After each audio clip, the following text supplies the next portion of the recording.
शहर से दूर पहाड़ों के बीच एक घना जंगल था जिसे लोग भूतिया जंगल कहते थे। कोई नहीं जानता था कि इसकी शुरुआत कब हुई, लेकिन गांव वालों का मानना था कि जो भी सूरज ढलने के बाद उस जंगल में गया वह कभी लौटकर नहीं आया।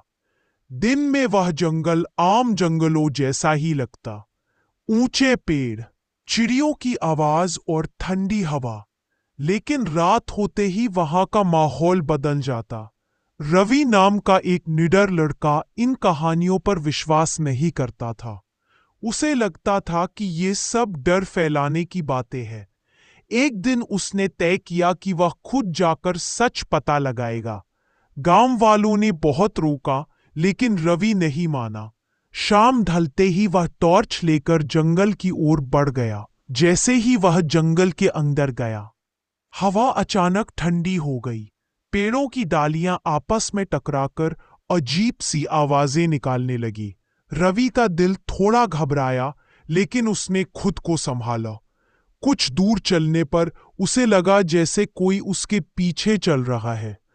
उसने मुड़कर देखा, लेकिन वहां कोई नहीं था। थोड़ा आगे बढ़ते ही उसे एक पुरानी झोपड़ी दिखी। झोपड़ी से हल्की रोशनी आ रही थी। रवि ने हिम्मत जुटाकर अंदर झांका।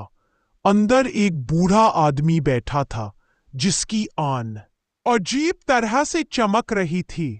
उसने धीमी आवाज में कहा, तुम यहां क्यों आए हो? रवि ने सच बता दिया कि वह डर की कहानियों की सच्चाई जानना चाहता है। बूढ़ा आदमी हंस पड़ा। उसकी हंसी सुनते ही पूरा जंगल गूंज उठा।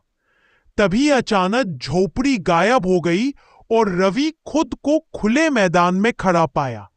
चारों तरफ धुंध फैल गई। धुंध के बीच से कई परछाइयां उभरने लगी। वे सभी गांव के लोगों की तरह दिख रही थी, लेकिन उनकी आंखें खाली थी। एक परछाई ने कहा, हम सब इस जंगल के कैदी हैं।